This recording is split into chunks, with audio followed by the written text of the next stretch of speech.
Chapter 1. The Silent Wolf. The moon was her only loyal companion. Out here, beyond the jagged line of pines that marked the edge of the Blood Moon Pack's territory, the world belonged to the forgotten. Cora Hale was one of them. She knelt in the damp earth, her fingers stained with soil and the ghost of 100 herbs, gently tending to the silver-leafed moon petal plant.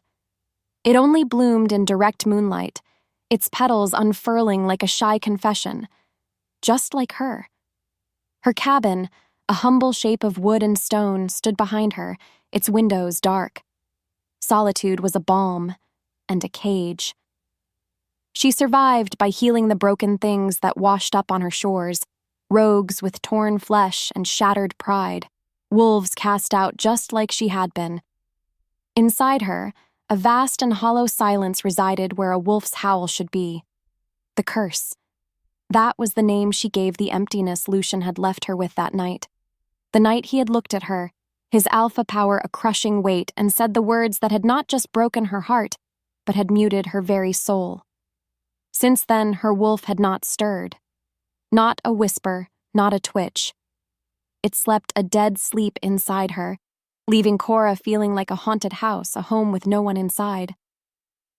So she avoided the change.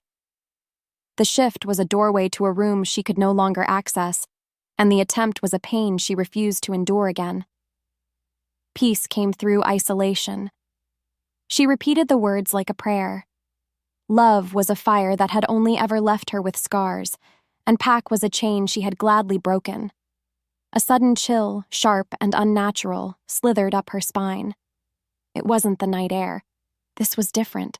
Her head snapped up, eyes scanning the deep, velvet darkness of the forest. The crickets went quiet. The wind held its breath. Far off, a howl ripped through the stillness. But it wasn't a call of dominance or a song to the moon. It was thin, desperate, a sound of pure, unadulterated fear.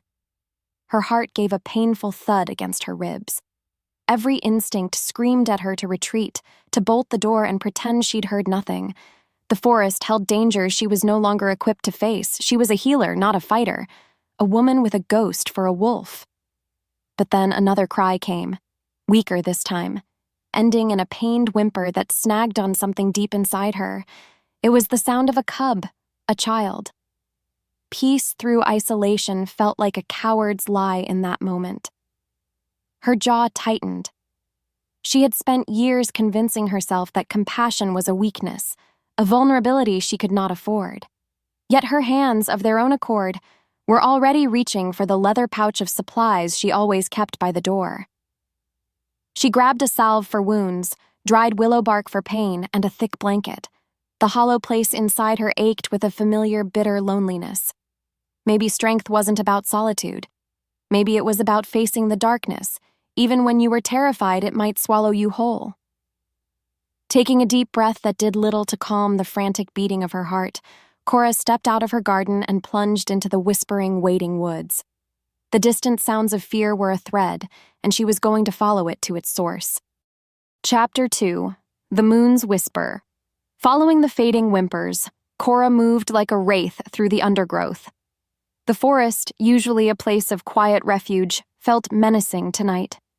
Shadows writhed like living things, and every rustle of leaves sounded like a predator's footfall. She found him near the border, so close to the territory she'd been exiled from that the air itself tasted of her past. He was just a boy, a young wolf cub no older than 7 or 8 summers, his sandy brown fur matted with blood and dirt. He was unconscious, his small chest rising and falling in shallow, ragged breaths. A deep gash, oozing dark blood, ran along his flank, a wound made by claws far larger than his own. Something ugly and vicious had done this. For a long moment, Cora froze. Her mind screamed, trap. It screamed, run. Helping him meant risk. It meant complications. What if his pack came looking for him? What if the thing that attacked him was still nearby? Her hand trembled. This was the exact kind of trouble she had structured her entire existence to avoid. She should turn back. She should retreat to her cabin and leave this to fate. It was not her problem. He was not her cub. He belonged to a world that had thrown her away. But as she stood there, paralyzed by indecision, the boy let out a soft, piteous moan. His small paw twitched, as if reaching for a mother who wasn't there. And in that tiny, helpless sound, all of Cora's carefully constructed walls crumbled to dust. She saw herself in him, small, wounded, and utterly alone. With a choked sob, she rushed forward, her healer's instincts taking over. "It's okay," she whispered, her voice rough from disuse. "I've got you." She cradled his head, her touch gentle as she examined the wound. It was deep, but she could fix it. She had to fix it. As she gathered the small, limp body into her arms, the moon overhead did something strange.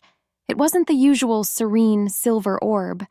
It seemed to swell, to grow impossibly bright, pulsing with a soft, ethereal light that bathed the small clearing in an otherworldly glow. The air grew thick and heavy, humming with an ancient energy that made the hairs on her arms stand on end. And then she heard it. Not with her ears, but inside her own mind. A whisper, soft as falling snow, yet clear as a bell. It was a single, impossible word. Cora. She flinched, her eyes wide with shock and fear, looking up at the luminous sky. The moon pulsed again, a silent, knowing heartbeat in the vastness of the night. It felt like a gaze, like a judgment. Shaking her head to clear the impossible sound, she clutched the boy tighter and ran, her bare feet flying over the forest floor, away from the border, and back toward the only sanctuary she had left. Chapter 3. The Alpha's Shadow. The night was a long, tense vigil. Inside her cabin, the scent of antiseptic herbs and brewing willow bark tea filled the small space. Cora worked with a focused desperation, cleaning the young wolf's wound, stitching the torn flesh with a steady hand she did not feel, and murmuring soft reassurances that were as much for her as for him. She wrapped his flank in clean linen and forced a few drops of a pain-relieving tincture between his lips. Finally, she collapsed into a chair by the hearth, watching the steady rise and fall of his chest as sleep took him. She hadn't realized how starved she was for contact, for purpose beyond her own survival. Protecting this small life filled the hollow ache inside her, just for a little while. He awoke with the dawn. The first rays of sun spilled through the window, illuminating the dust motes dancing in the air.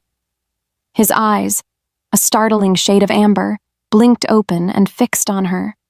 There was no fear in them, only a drowsy curiosity. "Moon Lady," he whispered, his voice a tiny rasp. The name was so innocent, so strange, that a small broken laugh escaped Cora's lips.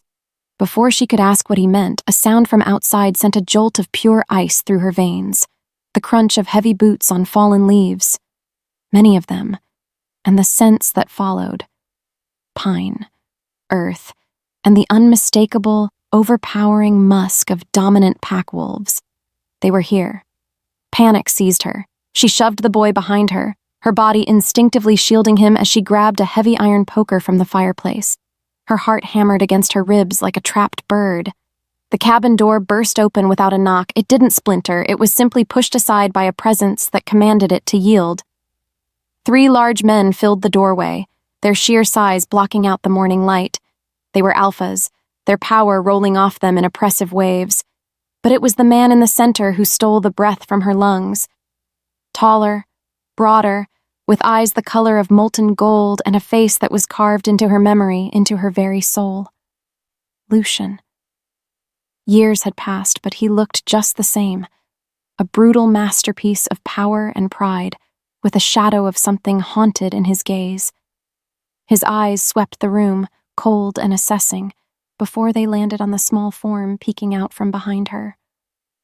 "Ethan," he breathed, a universe of relief and fury in that single word. Then his golden gaze lifted and met hers. Recognition crashed into him like a physical blow. His scent, the one she dreamed of and dreaded in equal measure, a wild storm of pine and winter frost, flooded the small cabin, suffocating her. He took a step forward. Shock warred with something darker on his face, something possessive and primal. The hollow space inside her chest where her wolf slept gave a violent, painful lurch, like a heart being shocked back to life. His nostrils flared, his wolf recognizing her scent across the chasm of years and betrayal. A low, rumbling growl vibrated from deep in his chest. It wasn't a threat. It was a claim. Mine. And as if in response, the moon, though pale in the morning sky, flared with an impossible, blinding light. A faint silver symbol, the crescent mark of the moon goddess, shimmered into existence on the back of Cora's trembling hand. At the same time, an identical mark burned itself onto Lucian's skin, right over his heart. The other alphas gasped, their eyes wide with disbelief and awe. Destiny, it seemed, had a cruel sense of humor. Lucian's voice was a ragged whisper, a sound torn from the deepest parts of his soul, his eyes locked on the glowing brand on her skin. The moon has chosen again, has... Chapter 4. The Alpha's Reward. The journey back to the heart of the Blood Moon Pack was a silent, suffocating ordeal. Cora sat stiffly in the back of a large black vehicle, the kind she hadn't been in for years. The rich leather scent felt alien and wrong. Ethan, now dressed in a soft sweater that dwarfed his small frame, was curled up asleep beside her, his head resting trustingly on her lap. He was the only warmth in a world that had suddenly turned to ice. Lucian drove, his massive shoulders tense, his knuckles white on the steering wheel. He hadn't spoken a word to her since his shocking declaration in her cabin. He didn't need to. His presence was a language all its own, a crushing symphony of guilt, possession, and a grief so profound it seemed to bleed into the air. She was his prisoner. She knew it. He knew it. The sleeping child between them was the only thing preventing this fragile truce from shattering into open warfare. As they passed the ancient carved stones that marked the entrance to the pack's main settlement, Cora's stomach twisted into a knot of dread. This place, which she had once called home, now felt like a foreign country. The scents were overwhelming, 100 wolves, cooking fires, wet earth, and the underlying hum of pack magic. It was a living, breathing entity, and she was an intruder, a ghost brought back from the grave. Wolves stopped what they were doing to stare as the Alpha's vehicle rolled to a stop before the largest lodge. Whispers followed her as Lucian led her and a now-awake Ethan from the car. Murmurs of shock, suspicion, and outright hostility. They saw the exile, the cursed one. The woman whose name had become a cautionary tale whispered to unruly pups. An old she-wolf, her fur the color of frosted silver and her eyes holding the wisdom of a century, met them at the steps. Her name was Alara, the pack's elder. Her gaze fell upon the shimmering crescent mark on Cora's hand, then to the identical one over Lucian's heart. A slow, knowing look passed over her wrinkled face. She raised her voice, her tone carrying an authority that silenced the growing crowd. "The moon goddess has shown her will," she proclaimed, her voice ringing with ancient power. "Years ago she was taken. Today she is returned.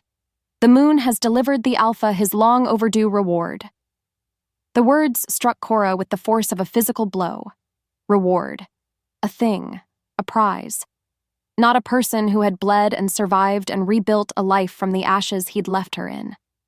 A cold, white-hot fury, unlike anything she had ever felt, surged through her veins. She was not his reward. Later, in the Alpha's council chambers, a grand room of dark wood and stern-faced wolves, the tension was a thick, unbreathable fog. Cora stood with her back straight, a pillar of defiance in a room full of her judges. Ethan had been taken away to be fussed over, leaving her to face them alone. "This is a mistake, Alpha," snarled a grizzled warrior named Marcus, his face a roadmap of old scars.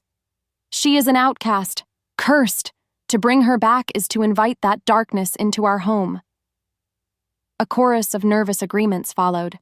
Cora flinched, but her chin remained high. Her gaze, however, was locked on Lucian, who stood at the head of the great table, his face a mask of stone. She challenged him with her eyes. "Say something. Deny it. Set me free."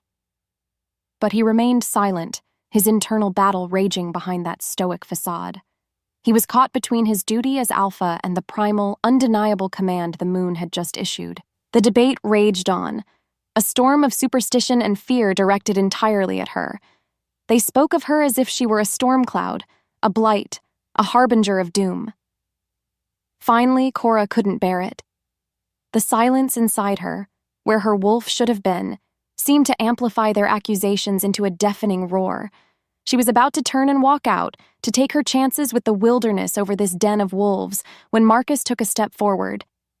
He should have let her rot in the woods. She is nothing to us. That was the breaking point. Lucian moved faster than she could track.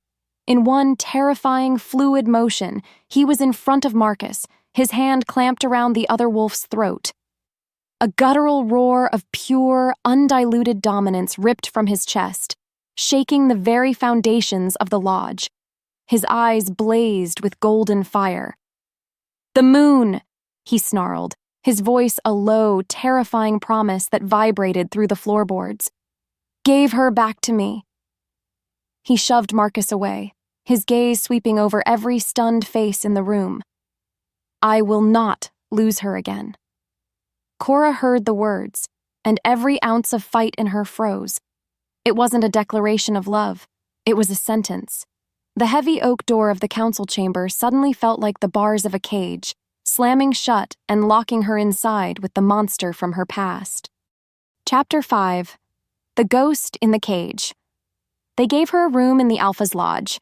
It was a beautiful prison, with walls of polished cedar, a bed piled high with soft furs, and a balcony that overlooked the moonlit valley. It was 1,000 times more luxurious than her Spartan cabin and 1,000,000 times less free. His scent was everywhere. It clung to the furs, lingered in the air, and seeped into her skin until she felt she was drowning in him. It was a constant, intimate torment, a ghostly touch that reminded her with every breath that she was his captive. She had one singular, burning goal that eclipsed all else: escape. This place, with its whispers and its resentful glares, was a tomb. Her quiet, solitary life in the woods was the only heaven she had ever known, and she would claw her way back to it. For 2 days, she planned. She watched the guards, memorizing their patrol routes and the exact moment of their shift changes. She ate the food brought to her, rebuilding her strength. She even spent time with Ethan, whose innocent chatter about a moon lady who had saved him was a small, painful balm on her raw nerves. The boy was a complication, a tug on a heart she was trying to keep locked away. But her resolve did not waver. On the 3rd night, under the sliver of a new moon, she made her move. Dressed in dark, simple clothes she'd found in the wardrobe, with a small pouch of dried herbs and a stolen water skin, she slipped out onto the balcony. The drop was manageable. A thick, gnarled vine clung to the side of the lodge, offering a pathway down into the shadows. Her heart hammered a frantic rhythm against her ribs, a drumbeat of fear and hope. Freedom. Freedom. The word was a prayer. She moved through the sleeping settlement like a phantom, her bare feet making no sound on the packed earth. She reached the edge of the forest, the familiar scent of pine and damp soil calling to her like a lover's whisper. The border was just ahead. Safety. Solitude. She could almost taste it. She took a deep, shuddering breath and took the final step, her foot crossing the invisible line that separated the pack's territory from the wildlands beyond. An agony unlike anything she had ever known ripped through her. It wasn't a magical barrier or an external force. It came from within. A violent, shrieking clawing from the hollow place in her chest. The silent, dormant thing that was her wolf woke up in a frenzy of pure, animal terror. It did not want to leave. It could not leave. It thrashed against the inside of her ribs, a silent scream of protest so powerful it buckled her knees. She collapsed to the ground, gasping, a strangled sob tearing from her throat. The connection was real. A mystical chain, forged by the moon and anchored to him. Defeated, heartbroken, and shaking from the phantom pain, she stumbled back towards the lodge. There was no escape. Not a physical one, anyway. She took no care to be quiet now, her despair too heavy for stealth. As she rounded the corner of the main building, a large shadow detached itself from the deeper darkness of the porch. Lucian. He was just standing there, arms crossed over his massive chest, as if he had been waiting for her all along. He must have known she would try. He must have known she would fail. There was no anger in his eyes, only a deep, weary sorrow that mirrored her own. But beneath it, something else simmered. A frustration so intense it seemed to radiate from him like heat. He pushed off the post and blocked her path, his sheer size an intimidating wall of muscle and regret. He crowded her, backing her up against the rough bark of an ancient oak tree until her shoulders pressed into the wood. His heat enveloped her, his scent clouding her senses. He leaned in, one hand coming to brace the tree beside her head, caging her completely. His golden eyes, filled with a desperate, wild light, searched her face.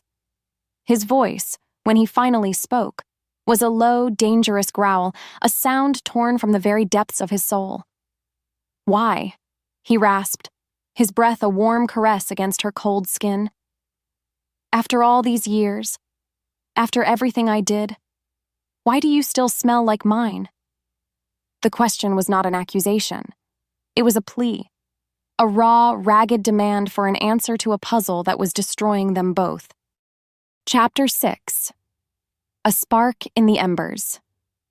The days that followed were a fragile, unspoken truce, a tense stalemate. Cora avoided Lucian with a fierce determination, charting her movements through the sprawling lodge to never cross his path. She poured all her attention into Ethan, the small, bright-eyed boy who now followed her everywhere.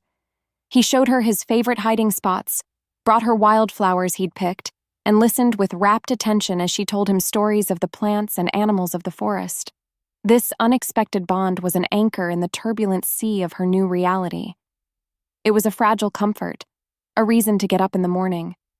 From a distance, she felt Lucian's eyes on her. When she played with Ethan near the training grounds or walked with him by the river, she would catch a glimpse of the alpha, watching them. His face was always a storm of unreadable emotions, longing, guilt, and a fierce, pained protectiveness that was almost as suffocating as his anger. The peace, such as it was shattered by the mournful cry of the alarm horn. Its deep, resonant howl echoed across the valley. Rogues. The call was picked up by the sentries, their howls weaving a tapestry of alarm that sent the entire pack into a frenzy. Warriors, their faces grim, grabbed weapons and shifted, their powerful wolf forms converging on the eastern border. It was a coordinated attack, larger than any they had faced in seasons. Lucian was a blur of motion, barking orders, his alpha presence a calming, formidable force amidst the growing chaos. "Get them inside!" he roared at one of his guards, gesturing toward Cora and a terrified Ethan. "Stay there until I come for you." He gave Cora one last hard look, his eyes screaming 1,000 things he couldn't say, before he shifted into a massive black wolf and disappeared into the fray. The lodge felt like a fortress under siege. Cora held a trembling Ethan close, whispering reassurances she didn't feel. But the attack on the border was a feint, a brilliant and deadly distraction. She heard the crash from the back of the lodge, the splintering of wood and a guard's cry of pain, cut short. They were already inside. 2 enormous rogues, their fur matted and scarred, their eyes burning with a rabid, mindless fury, burst into the main hall. They were larger than any rogue she had ever seen, their muscles bunched with unnatural strength. Their snarling lips peeled back to reveal yellowed fangs, and their sights were locked on one target, the Alpha's son. The 2 pack warriors guarding them were valiant, but they were outmatched, thrown aside like dolls. Time warped, stretching and slowing. One of the brutes lunged, a blur of mangy fur and snapping jaws, straight for Ethan. There was no time to think, no time for fear. Every instinct in Cora's body screamed, "Protect the cub." She moved, throwing herself in front of the boy, bracing for the impact of claws and teeth, for the final tearing pain. She squeezed her eyes shut. But the impact never came. Instead, something deep inside her, in that cold, hollow place where her wolf had slept for a decade, ignited. It wasn't a thought. It was a detonation. A searing, brilliant power, hot and silver like liquid moonlight, erupted from her core. It wasn't a shift, not fully. It was something else. A wave of pure, untamed primal energy exploded from her, slamming into the lunging rogue with the force of a battering ram. The massive wolf was lifted off its feet and hurled across the room, crashing into the stone wall with a sickening crack. For one breathtaking, impossible second, a howl, her howl, echoed not in the room, but in the deepest corners of her own soul. A sound of rage, of protection, of a queen defending her own. It had roared. For the boy, for the pack, for him. The second rogue, momentarily stunned by the display of raw power, was dispatched by a black-furred demon that was Lucian, finally arrived. He stood over the fallen enemy, his chest heaving, before his gaze snapped to Cora. She was collapsed on the floor, trembling violently, the incredible power already gone, leaving her feeling scoured, raw, and more empty than ever before. The brief, fiery connection to her wolf was severed, plunging her back into silence. But she had felt it. It wasn't dead. It was just sleeping. And it was tied to him, to his world, to his survival. The horrifying, soul-crushing truth dawned on her. Leaving him wasn't just difficult. It wasn't just a matter of breaking a mystical bond. Leaving him would be a slow, agonizing suicide.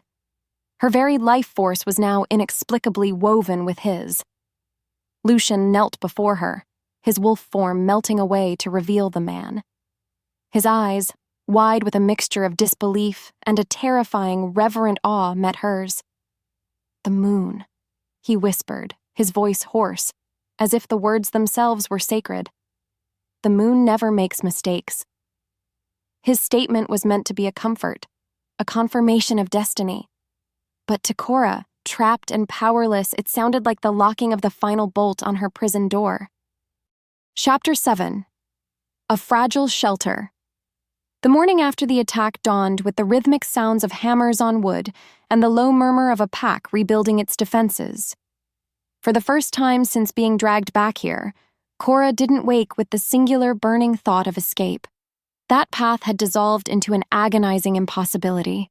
The realization that her own life force was tethered to this place, to him, had settled deep in her bones, a cold and heavy anchor.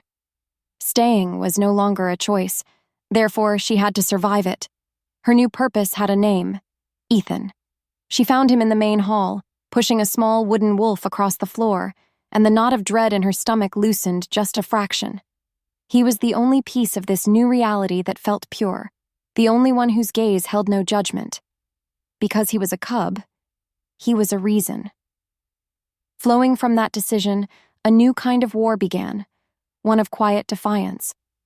Lucian, it seemed, was determined to reintegrate her into the pack's fabric. He tried to weave her back into a life she had never wanted and had actively fled. He had a young she-wolf deliver soft leather tunics and warm leggings to her room, clothes that felt like a costume for a part she refused to play. She left them folded, untouched, preferring her own worn, simple garments from the forest. He then sent Elder Alara to speak with her, the old wolf's words dripping with suggestions of pack duties, of finding her place again. Cora listened with a polite, impenetrable silence. Her place was a ghost's place, present but unseen, unheard. She would care for Ethan, and she would be invisible to everyone else. That was the fragile shelter she intended to build around her heart. This silent battle created an odd, tense dance between them. Lucian would appear in the doorway of the kitchens when she was helping Ethan mash berries for his breakfast, his huge frame seeming to shrink the entire room. He'd try to speak, his voice always starting with a rough, uncertain rumble. "Cora." The eastern fence was reinforced. "You'll be safe here." She would just nod, her focus entirely on the boy, refusing to give him the validation of her gaze. He was the alpha, a being used to absolute obedience, yet she denied him the one thing he seemed to crave: a reaction. It was the only power she had left, and she wielded her indifference like a shield because she knew her anger was a connection, and her pain was a bridge she could not let him cross. To feel nothing was to be safe. Following this pattern of strained silence, the evening meal became the primary battlefield. Lucian insisted she and Ethan join him at the head table in the great hall. The first night, she had refused. The second, he had simply appeared at her door with Ethan holding his hand. The boy's hopeful expression, a weapon she couldn't defend against. So now she sat, a specter at the feast, the eyes of the entire pack on her. They watched her every move, their whispers a constant rustling annoyance. They saw a curse, an omen, an uncomfortable secret brought into the light. Lucian sat beside her, a mountain of tense muscle, the space between them so cold it could have frozen fire. He tried to draw her into conversation, but her answers were clipped, empty things. Tonight, the air was particularly thick. She could feel a storm brewing in him, a frustration that was nearing its breaking point. The climax arrived not with a roar, but with a child's whisper. Ethan, who had been quietly eating his stew, looked from Lucian's stern face to Cora's carefully blank one. He saw the space between them, the invisible wall, and his small brow furrowed with a simple, honest confusion he didn't have the guile to hide. He reached out and tugged on her sleeve, his small hand a surprising warmth against her cool skin. When she turned to look at him, he tilted his head, his amber eyes wide and achingly sincere. In the sudden hush of the great hall, his small voice carried with perfect, devastating clarity.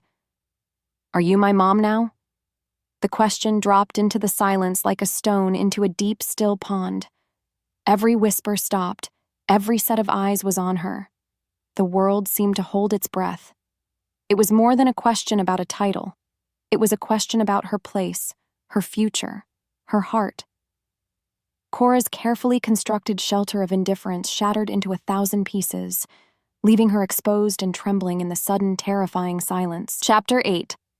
The Price of a Name. Reeling from Ethan's innocent question, Cora had fled. She offered no answer, no reaction. She simply stood, murmured an excuse about being tired, and walked from the great hall, the weight of 100 pairs of eyes following her like a physical force. Now she paced the confines of her room, the luxurious furs and polished wood feeling more like a cage than ever. The boy's question echoed in her mind, tearing down the walls she had so carefully built. "Are you my mom now?" The role felt like a borrowed coat that was several sizes too large, yet the fierce protective surge she'd felt in that moment was undeniably real. It terrified her. This attachment to Ethan was a vine, wrapping around her, rooting her in the very soil she'd spent a decade trying to escape. As a result of this inner turmoil, sleep was an impossibility. The moon cast long, skeletal shadows across the floor, and a restless energy pulled her toward the balcony. The cool night air was a relief, but it carried the low, angry murmur of voices from the council chamber directly below. She didn't mean to eavesdrop, but Lucian's voice, a low and dangerous growl, snagged her attention. He was arguing with his council, the same wolves who had looked at her with such disdain. "You will treat her with respect," Lucian was snarling. "Her name is Cora Hale. She is a healer. She saved my son's life when our own patrols failed." The warrior, Marcus, shot back, his voice thick with contempt. "Respect the curse that sits in your house? Alpha, you forget the lore. The moon marked you both as a warning. If you try to complete the bond, if you claim her as you should have all those years ago, the moonfire will consume you both. It's a death sentence, not a blessing." The words hit Cora with the force of a physical blow. A death sentence. She sank to her knees on the cold stone of the balcony, her hand flying to her mouth to stifle a gasp. It wasn't just a painful mark or a broken connection. It was a divine execution order, triggered by the very love he had once thrown away. All of his actions suddenly reframed themselves in her mind. His possessiveness, his desperate attempts to keep her close, his fierce defense of her. It wasn't just about alpha pride. It was a frantic, hopeless fight against a deadly fate. He was trying to protect her and himself from a curse his own rejection had likely caused. The white-hot anger that had been her constant companion for 10 years began to cool, replaced by the chilling tendrils of a guilt she had never expected to feel. This revelation kept her awake long into the night. Long after the angry voices below had fallen silent, she wandered the dark, sleeping lodge. She felt like a ghost, haunting the halls of a life that could have been. A faint, rhythmic thudding sound drew her to the back of the lodge, to the open-air training yard. There, silhouetted against the pale moonlight, was Lucian. He was shirtless, his back a magnificent, corded landscape of muscle that was slick with sweat despite the chill. He was methodically, brutally punching a thick wooden post used for combat training. Thud, thud, thud. The sound was heavy, final, like a hammer on a coffin nail. At first, she thought he was just training, burning off the anger from the council meeting. Then she saw it. As he drew his arm back, she saw the faint, dark trickles of blood running down his forearms. They weren't from the post. They were thin, deliberate lines originating from his own hands. She looked closer, and her breath caught in her throat. His fists weren't fully clenched. His claws were partially extended, and with every blow, with every moment of exertion, he was driving them into his own palms to keep them from fully emerging. He was fighting his own wolf. He was using physical pain to master the primal, overwhelming urge to go to her, to touch her, to claim her, to do the very thing the curse forbade. He didn't see her standing in the shadows. He just continued his lonely, agonizing penance. Watching him bleed under the moon to keep from reaching for her, Cora felt the last remnants of her hatred crumble into dust, leaving behind a terrifying, aching empathy that felt dangerously like the beginning of forgiveness. Chapter 9. Dance of Embers. The night of the Blood Moon Festival arrived like a fever dream. The settlement, usually so rustic and stern, was transformed into a place of magic. Paper lanterns painted with ancient symbols glowed like captive stars, strung between the lodges. The air was thick with the smell of roasting meat, sweet mead, and the sharp, clean scent of a massive bonfire that spat embers toward the star-dusted sky. The sound of drums and flutes wove a hypnotic, primal melody that seemed to vibrate in Cora's very bones. She had no desire to attend. A celebration of pack unity felt like a mockery to an outcast like her. But Ethan, his eyes shining with an excitement that was impossible to deny, had begged her to come. He'd pulled her by the hand, insisting the Moon Lady had to see the dancers. So here she was, a shadow at the edge of the light, nursing a cup of water and wishing she could disappear. Despite the vibrant energy of the festival, her focus was continually drawn to one person. Lucian stood near the bonfire, the undisputed heart of the celebration. He laughed with his warriors, accepted thanks from his people, and moved with the fluid, predatory grace of an alpha in his element. But it was a performance. Cora could see it now. She saw the tension in his shoulders, the way his smile never quite reached the haunted depths of his golden eyes. And she saw how, again and again, his gaze would sweep the crowd until it found her, lingering for a heartbeat too long before tearing away. The space between them felt like a taut string, humming with a forbidden energy that grew more intense with every passing moment.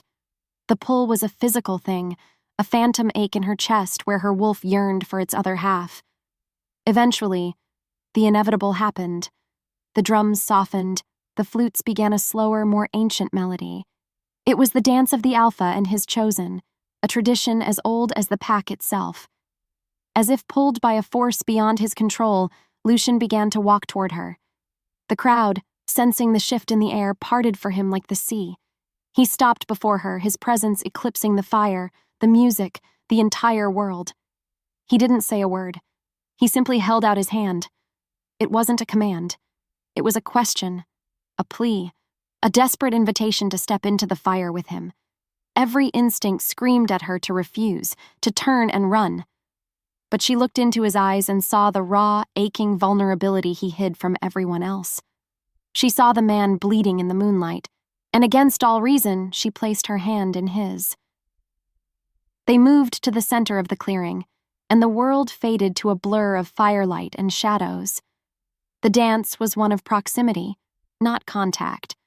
Their bodies swayed in time with the music, a breath apart, never touching. But Cora could feel the heat radiating from his skin as if he were a furnace. The space between their palms crackled with a force she could almost see. It was a dance of pure, agonizing temptation. As they moved, the silver crescent marks on their skin began to glow. First a faint shimmer, then a steady, pulsing light, growing brighter with each beat of the drum, each beat of their hearts. The light was beautiful, ethereal, a visible manifestation of their cursed bond. The music swelled, and they were drawn closer and closer, until his scent filled her lungs and his breath ghosted across her cheek. The song ended. They stood perfectly still, faces inches apart, the light from their marks bathing them in a silver aura. In that moment, the curse, the pack, the past, none of it mattered. There was only him. Only this. His control, worn down by years of guilt and a night of agonizing temptation, finally shattered. He leaned in, his lips parting, his eyes closing as he moved to finally claim the kiss he had been denied for a decade. A gasp rippled through the onlookers. But just as his lips were about to touch hers, a blinding, white-hot agony erupted between them. Lucian cried out, a sharp, guttural sound of pure pain, and stumbled back. He clutched his chest right over his heart, his face contorted in a mask of torment. Cora stared in horror as a thin wisp of gray smoke curled up from the fabric of his tunic. The moonfire. It was real. It was immediate. It was absolute. He was panting, bent over in pain, but when he looked up at her, there was no fear in his eyes, only a wild, terrifying, reckless devotion. His voice was a raw, broken whisper that cut through the sudden, shocked silence. "I'll burn for you, Cora," he choked out, the words a terrible, beautiful promise. "I already am." Chapter 10. The Scent of Arrival. The aftermath of the festival was a landscape of brittle silence and unspoken truths. The moonfire's phantom heat still seemed to linger on Cora's skin, a constant reminder of the agony she had seen on Lucian's face. He now wore a fresh tunic, but she knew beneath it, the skin over his heart was blistered and raw.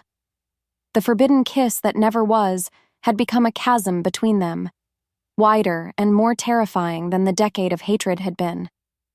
Because now, that hatred was gone, replaced by a fragile, dangerous empathy she didn't know how to navigate. Her purpose, however, had found a sharp and undeniable focus: protecting Ethan. The thought was a shield against the confusion that threatened to overwhelm her. It was simple. It was pure. This fragile new understanding was shattered by the arrival of Elder Alara, whose face was a mask of grim urgency. She found them in the infirmary where Cora was methodically applying a cooling salve of crushed comfrey root to the angry red burn on Lucian's chest. The forced proximity was an exquisite torture. His skin was hot beneath her fingers, his sharp intake of breath at her touch a sound that sent a shiver through her. "Alpha," Alara said, her voice devoid of its usual ceremony. "We have a problem. The Dawn Patrol found them on the northern ridge." Them, Cora knew, was never a good word. Lucian sat up, his expression hardening, the moment of vulnerability gone. "They were torn apart, Lucian." It was a message. Alara's ancient eyes flickered toward Cora for a fraction of a second before returning to her Alpha. His scent was everywhere. Kale. The name dropped into the quiet room like a vial of poison. Lucian was on his feet in an instant, a low growl of pure fury vibrating in his chest. "Kale wouldn't dare," he snarled, but his words lacked conviction. Alara shook her head, her silver braids swaying. "He has been gathering rogues, promising them power. He follows a twisted version of the old lore, a prophecy that says an alpha's firstborn son, if bled on the night of the winter solstice, can grant a challenger unimaginable strength. He believes Ethan is a sacrifice that will make him an alpha of legend.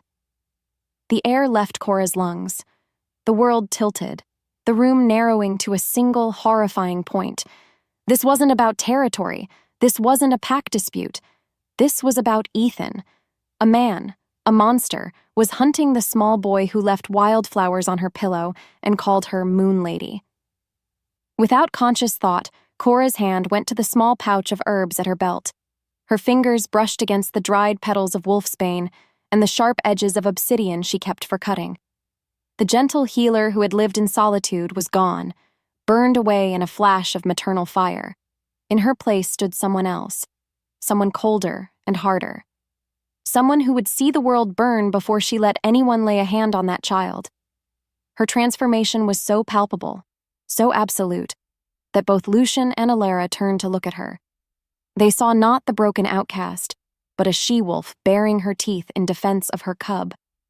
Lucian's gaze softened for a fraction of a second, a flicker of awe in his golden eyes as he witnessed the strength he himself had tried to break. He saw the protector she had become not in spite of him, but because of the son he had given her to love. He stepped forward, deliberately placing himself between her and the door, a mountain of solidarity. He looked from Cora to a picture of Ethan on a nearby table, and his voice, when he spoke, was not the roar of an alpha to his council, but the solemn, unbreakable oath of a father. "No one," he vowed, the words resonating with the power of the very earth beneath them, "touches my family." Chapter 11. The Moon's Hand. The full moon hung in the sky like a perfect silver wound, bleeding light onto the world below. The pack was a living weapon, humming with nervous energy and the low thrum of anticipation. Kale's threat had changed everything, turning the settlement into an armed camp. Based on Alara's counsel, the only way to truly protect their borders from Kale's dark ambitions was to perform the ritual of warding, an ancient rite to strengthen the pack's magical defenses, and at the heart of that ritual, Alara had insisted, must be Cora. As the moon marked, her presence was not just requested, it was essential. She was the conduit, the focus through which the goddess's power could be channeled. Cora had wanted to refuse, to hide away from the prying eyes and the power she didn't understand. But then she had seen the fear in Ethan's eyes, and she had agreed. They stood in a circle of ancient standing stones atop the highest peak in the territory, a place where the sky felt close enough to touch. The wind was a wild, cold thing, whipping her hair across her face and carrying the scent of pine and ozone. Below them, the pack's greatest warriors in their shifted forms created a living perimeter, their eyes glowing like scattered amber in the darkness. In the center of the circle stood Lucian, Alara, and Cora. She felt exposed, vulnerable, a fraud waiting to be discovered. She had no power, only a ghost for a wolf and a brand on her skin. She was an empty vessel. As Alara began the ancient chant, her voice a reedy, powerful drone, the moonlight seemed to coalesce, to thicken, the beams narrowing from a floodlight to a single, intense spotlight focused directly on Cora. It started as a pins and needles sensation, a familiar hum of energy. But it grew, rapidly. The humming became a roar, and the light became a physical pressure pressing in on her from all sides. The hollow place inside her, the silent tomb of her wolf, began to ache. Then, the ache fractured. A tiny hairline crack appeared in the emptiness, and a sliver of silver light, more brilliant than the moon itself, seeped through. The pain was blinding. She cried out, falling to her knees as the cracks spiderwebbed across the void within her. It felt like her soul was being torn apart and stitched back together with threads of starlight. Her wolf was not awakening, it was being forged anew. A cataclysm of pure, untamed creation exploded in her chest. Silver light erupted from her body, throwing Lucian and Alara back. The power that surged through her veins was terrifying, immense. It was the power to grow, to heal, to know. She could feel the heartbeat of every wolf on the mountain, the slow, patient life in the stones beneath her, the whisper of the wind as it bent through the trees. Her vision expanded. The world was no longer just shapes and colors, but a vibrant tapestry of life force, and she was at its center. Her eyes, when she opened them again, were no longer her own. They glowed with the pure silver luminescence of the moon itself. She was more than a werewolf. She was something other, something divine. As the torrent of power finally began to recede, settling into a deep, thrumming reservoir within her, a voice spoke. It was not Alara's chant or Lucian's stunned gasp. It was the voice of the moon, the one she had heard in the forest, now resonating not in her mind but in the very fabric of her being. It was a voice of impossible age and infinite power. You are my hand, child, my will made manifest. The power within her pulsed in acknowledgement. Protect the boy, the voice commanded, its tone a mixture of divine decree and a mother's plea. His bloodline is the key to healing the rift between worlds. A chilling premonition washed over Cora, a vision of fire and sacrifice. The voice's final words were a prophecy and a curse delivered in a whisper that would haunt her forever. But be warned, the power to create is also the power to destroy. Fail to master it, and it is by your own untamed hand that he will perish. Chapter 12. A Prophecy of Ash. Living with a star trapped inside her body was an exercise in constant, terrifying restraint. In the days following the ritual, Cora felt like a stranger in her own skin. The power of the moon's hand thrummed beneath her flesh, a wild and volatile sea of energy that responded to her slightest whim, her faintest emotion. When she felt a pang of sadness, the wildflowers in the vase by her bed would wilt and turn to dust. When a wave of frustration washed over her, the water in her cup would hiss and steam, threatening to boil. She was a living weapon without a safety, a force of nature crammed into a human form, and she was terrified of what she might break. The most profound change, however, was not the power itself, but the way Lucian now looked at her. The possessive heat, the frustrated longing, the aching guilt. All of it was gone, replaced by something that looked disturbingly like fear. He avoided her. This new distance was a cruelty she hadn't anticipated. Just as the ice of her hatred had begun to thaw, just as she'd seen the bleeding, penitent man beneath the arrogant alpha, he had retreated behind a wall far higher and colder than any she had ever built. He spent his days in the Pack's archives, a dusty, scroll-filled chamber where the air was thick with the scent of decaying parchment and forgotten lore. She would see him through the open doorway, his massive form hunched over ancient texts with Alara at his side, their heads bent together in hushed, serious conference. When their paths did cross in the crowded halls of the lodge, he would flinch. It was a small, almost imperceptible motion, but to her, now hyper-aware of every subtle shift in energy around her, it was like a shout. He would meet her gaze for only a second, and in his eyes, she saw a deep and profound sorrow that was so absolute it made her own heart ache in sympathetic resonance. He wasn't looking at her anymore. He was looking through her, at some terrible future only he could see. Her mind, desperate for an explanation, supplied the most painful one. He was afraid of her. He had seen the raw, untamable power she now wielded, and it repulsed him. He saw her as a monster, a divine curse to be managed, not a woman to be... What? Loved? The thought was a bitter poison. She had finally lowered her shield just a fraction, only to have him raise one of his own. The sting of this new, inexplicable rejection was sharper and more painful than the first one had been all those years ago. Because this time she had allowed a sliver of hope to take root. This time, she had almost believed that redemption was possible. One moonless, oppressive night, the restless energy humming within her refused to grant her sleep. She wandered the silent lodge, her bare feet making no sound on the cool stone floors. A sliver of lamplight from the archives drew her in. There, she found him.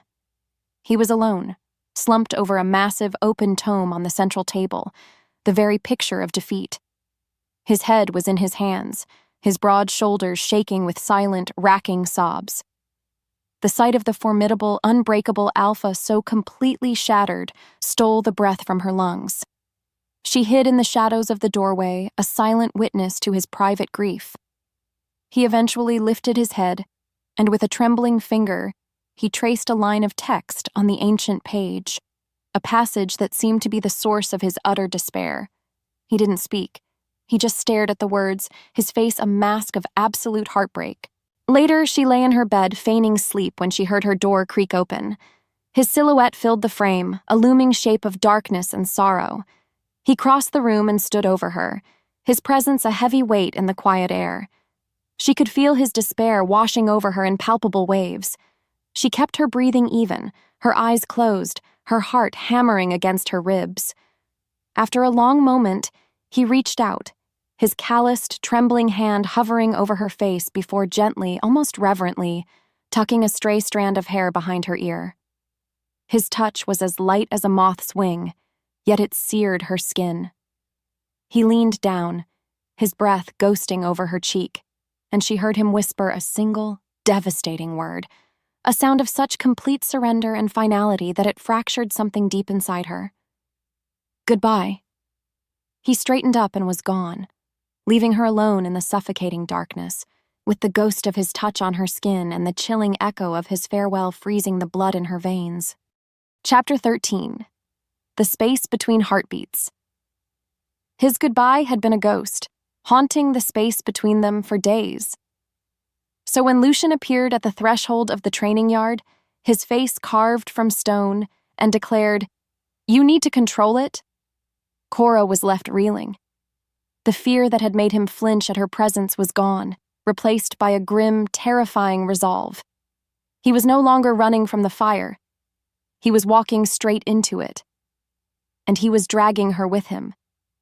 The training yard, a circle of hard-packed earth under the open sky, became their sanctuary and their battlefield. It was a place of agonizing proximity, where the only thing between them was the wild, volatile power thrumming in her veins.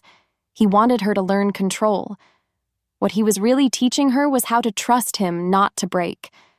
As a result of this new, fragile accord, their days fell into a grueling rhythm. He didn't train her to fight. He trained her to be. "Center yourself," he would command, his voice a low rumble that vibrated through the soles of her feet. "Feel the power. Don't fight it. Guide it." He would have her lift stones with her mind, coax blossoms from a dead branch, mend the broken wing of a bird.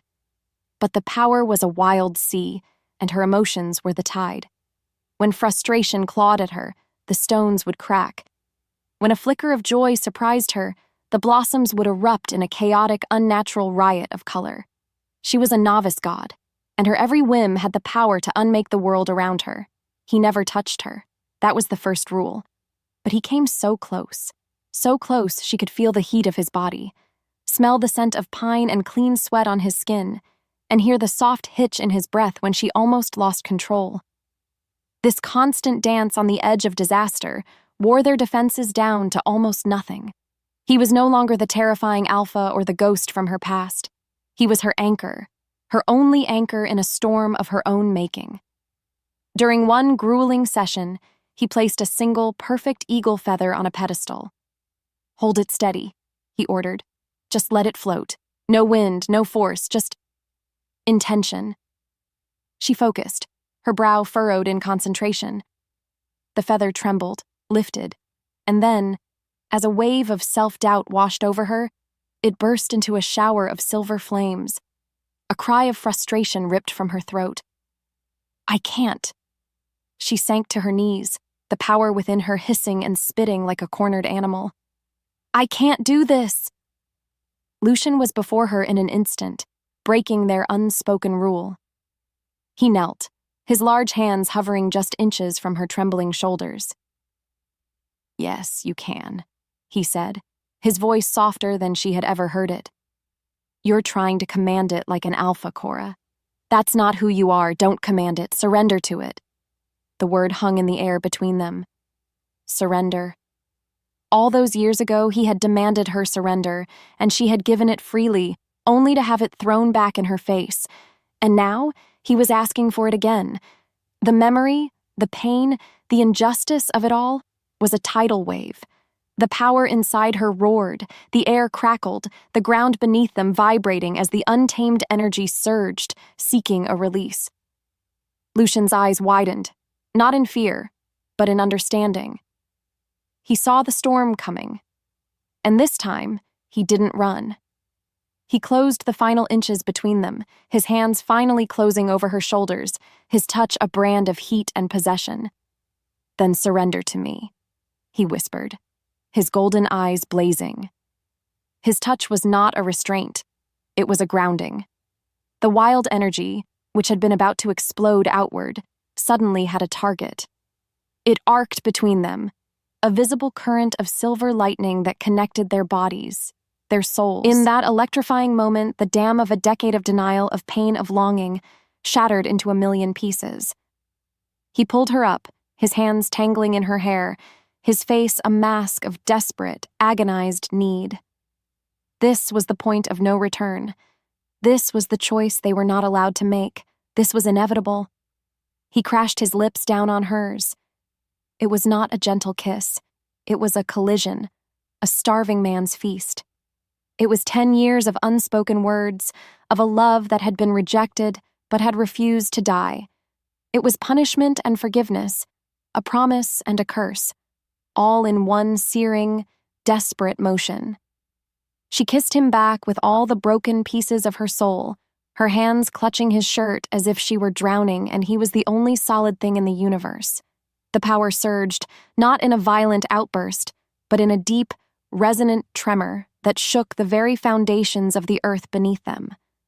High above, the full moon, stark and white against the darkening sky, seemed to tremble. Chapter 14. A Kingdom of Whispers. The kiss had changed the air. It was thicker now, charged with the secret they both carried. The single, earth-shaking moment had ended as abruptly as it began, leaving them both breathless and terrified, the glowing marks on their skin a testament to the cosmic rule they had just broken. Following that moment, a new tension settled over the pack. Their forbidden connection was no longer a matter of prophecy and whispers. It was a palpable thing, a scent in the air that every wolf could sense. The pack, already on edge, began to fracture. Some looked at Cora with a newfound awe, seeing the moon's chosen. But many more looked at her with open hostility, their fear fanned into the flames of rebellion. She was the curse made manifest, the woman who would lead their alpha and their pack to ruin. This division created a kingdom of whispers, where every hallway corner held a hissed conversation and every shared glance was a judgment. At the heart of this growing dissent was Marcus, the scarred warrior whose hatred for Cora was second only to his rigid devotion to the old ways. He saw Lucian's choice not as an act of love, but as a betrayal of his duty. He began to gather the most fearful, the most superstitious, the most resentful wolves to his side. They saw Cora's power not as a gift to protect them, but as a blight that proved her unnatural state. The whispers grew into murmurs, the murmurs into open challenges. They questioned Lucian's orders. They sneered at Cora when she walked by. They treated her with a contempt that was sharp and deliberate.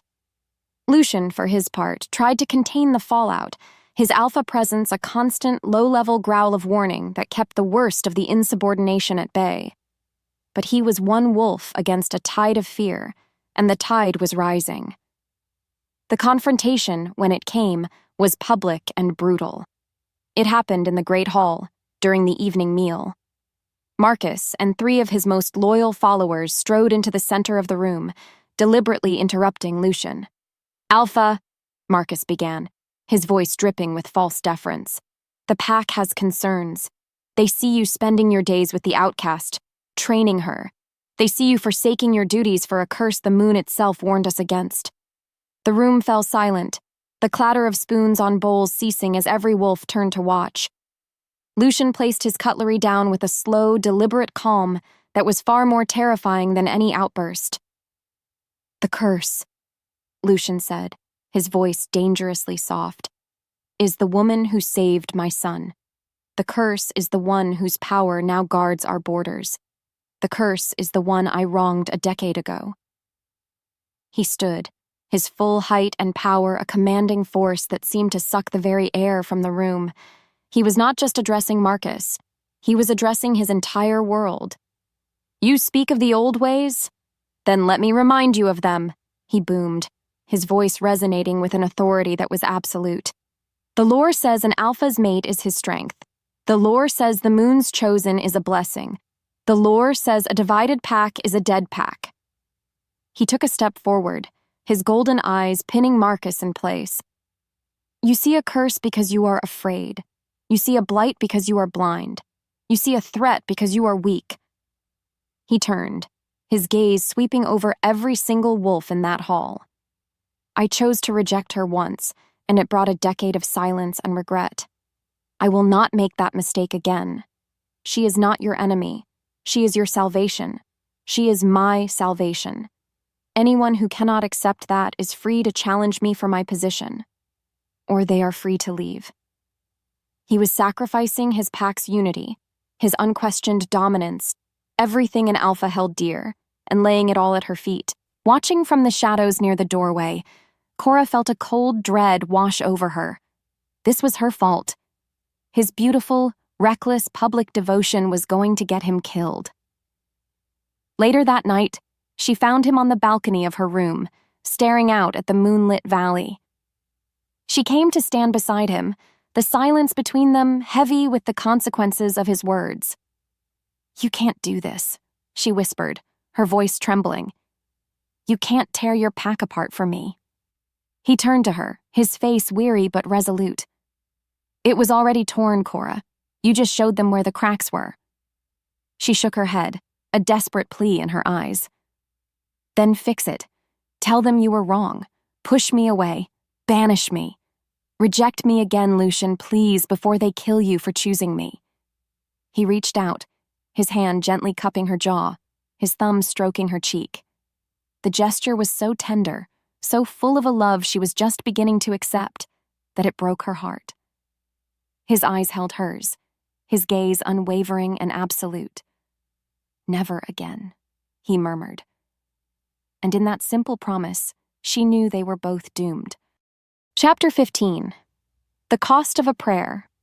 The fragile peace that followed Lucian's declaration was thin as ice over a deep, dark lake. The pack was quiet, the rebellion silenced for the moment, but the resentment simmered just beneath the surface. For 2 days, an unnatural stillness held the settlement in its grip. It was the quiet of a forest holding its breath before a storm. Cora spent every moment with Ethan, clinging to his innocent presence like a talisman against the impending doom she could feel gathering on the horizon. They were in the small garden behind the kitchens, tending to the herbs, when she realized something was wrong.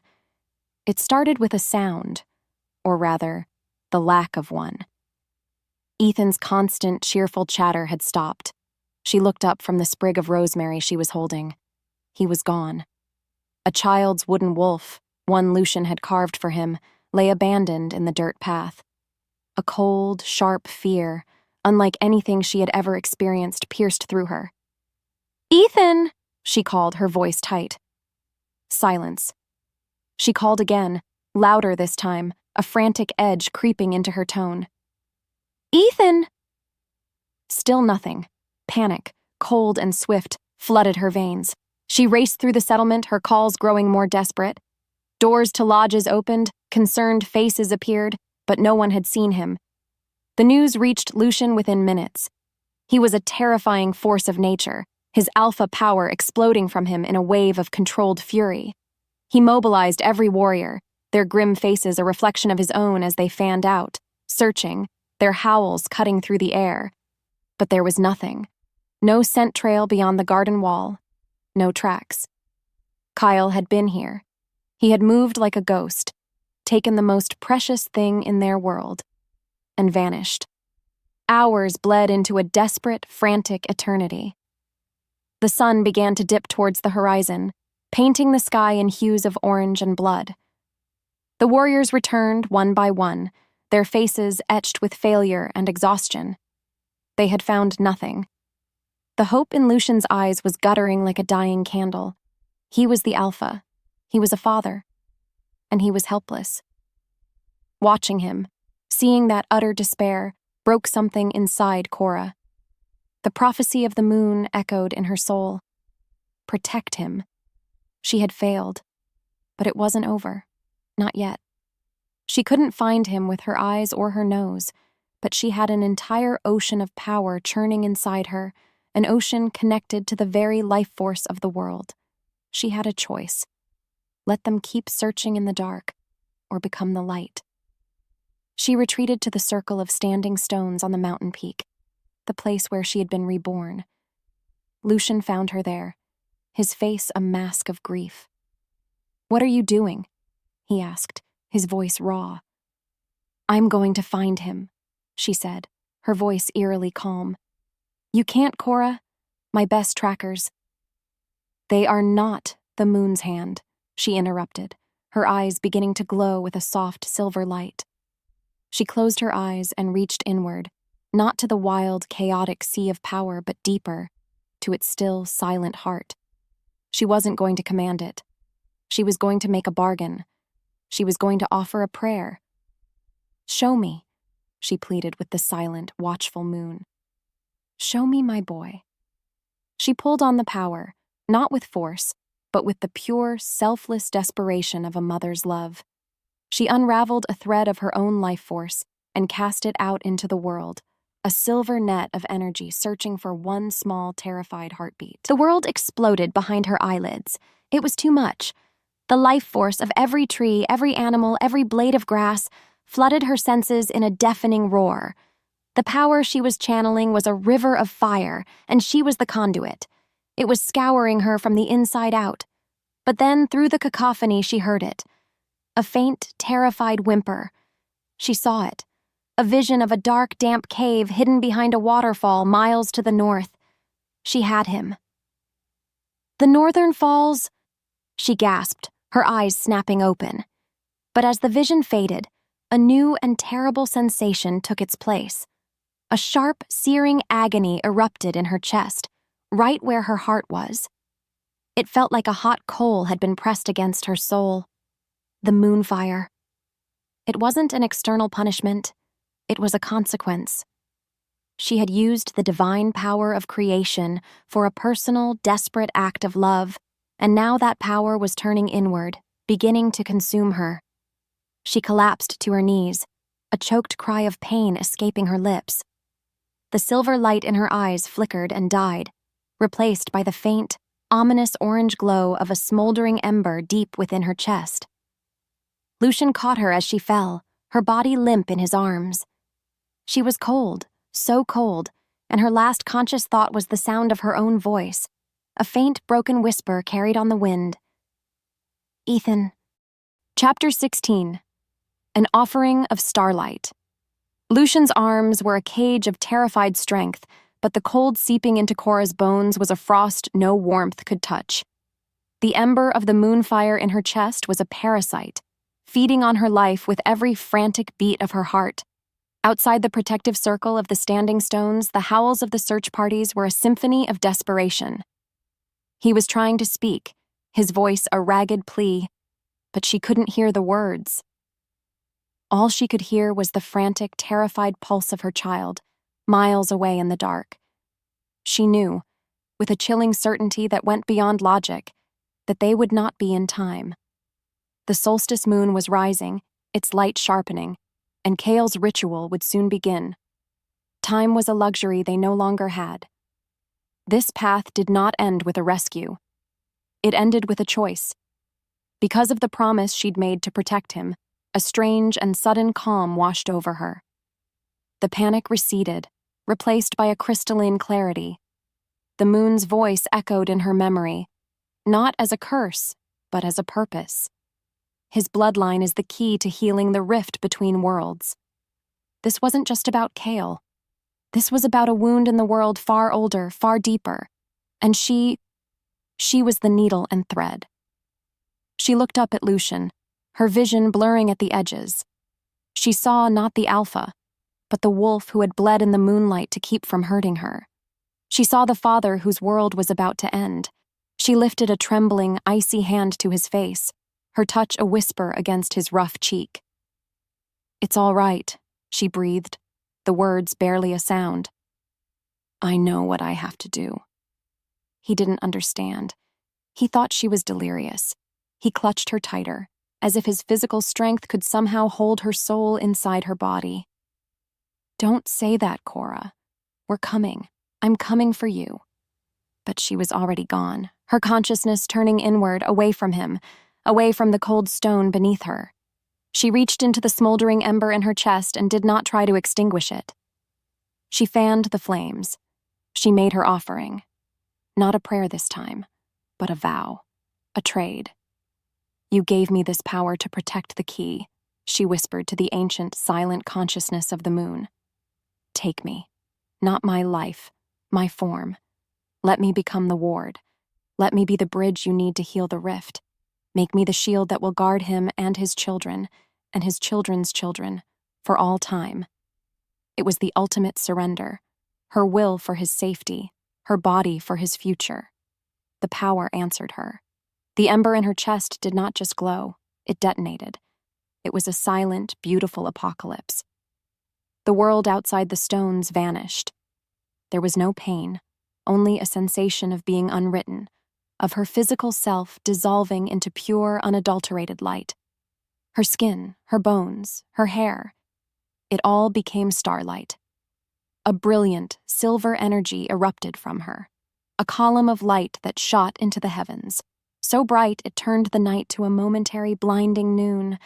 Lucian was thrown back, his cry of denial swallowed by the sheer, silent force of her ascension. The last thing she felt of the physical world was his touch, ripped away from her as she became everything and nothing all at once.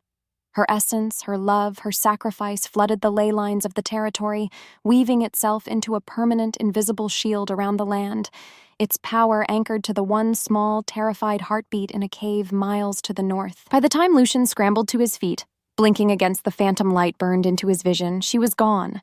The standing stones were just cold, dead rock again. The air was still. The only thing left in the circle where she had just lain was a single, perfect moon petal, its silver leaves unfurling in the sudden, profound silence. He had arrived at the waterfall moments later, a creature of pure, mindless rage, only to find the cave empty save for his son, who was huddled in a corner, miraculously unharmed. Kale was gone. The divine power had seared the very air, and he had fled. Lucian had gathered his son in his arms, his relief so profound it was a physical agony. But as Ethan clung to him, weeping, Lucian stared into the empty, echoing darkness of the cave and knew, with a certainty that shattered his soul, that he had arrived too late. Chapter 17. The Uncrowned King. The pack was a sea of stunned, silent faces when Lucian returned. He walked through them, a king returning from a war he had lost, with his terrified son clinging to his side. He didn't see them. He didn't see the awe at the miracle of Ethan's return, nor did he see the fearful, questioning glances from Marcus and his faction. He saw only ghosts. He saw her face in the flicker of every lantern, heard her voice in the whisper of the wind. He handed Ethan off to a stunned Alara, his movements stiff and robotic before he turned and strode toward the council chamber. The pack parted before him, a tangible wave of fear and confusion rolling through the crowd. They expected orders. They expected a victory speech. They expected their alpha. They were about to be disappointed. He stood before the great oak table, the symbol of his authority, and felt nothing but contempt for it. His council, his warriors, they all stared at him, waiting. His gaze was empty, his face a ruin. He opened his mouth, and the voice that came out was not the commanding roar of an alpha. It was the broken rasp of a man who had nothing left to lose. "There is no victory," he stated, the words dropping like stones into the heavy silence. "There is only a price she paid." He lifted his head, and his golden eyes, devoid of any light, scanned the faces of the wolves who had called her a curse. "You prayed to the moon for protection. You demanded a show of its power." A bitter, terrible laugh escaped his lips. "Well, You have it.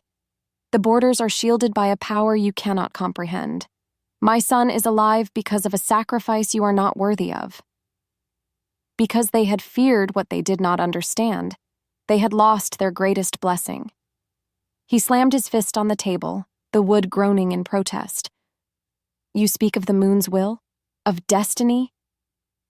He spat the words like poison. I renounce it. I renounce the goddess who would ask for such a price. I renounce the fate that gives me back my son only by taking her soul. He was shouting now, a raw, primal roar of grief and fury that had nothing to do with dominance and everything to do with a shattered heart. This pack, this power, this title. He ripped at the collar of his tunic, his claws extending, tearing the fabric. They are worthless. They are ash in my mouth. He was bleeding, his own claws digging deep into his chest, but he didn't feel the pain. He publicly, profanely, rejected the source of his power, the faith of his people. He was a king uncrowning himself in a fit of glorious, self-destructive despair. He was a blasphemer. He was a heretic. He was a man utterly, completely broken. He turned his back on his stunned council and his silent pack, his shoulders slumped in defeat. His reign was over. His life was over. All that remained was this hollow, echoing agony. As he stumbled from the lodge, a pariah in his own home, he was unaware of the small figure who had watched the entire scene from the shadows. Ethan, his face streaked with tears for a father whose pain he could feel but not comprehend, slipped away. He went to the base of the standing stones, the place where he knew his moon lady had last been. He knelt in the dirt, the single abandoned moon petal glowing faintly before him. He clasped his small hands together, closed his eyes, and did the only thing a helpless child could do. He prayed. He prayed to the silent, watchful moon, his small voice a desperate, hopeful whisper in the profound, empty darkness.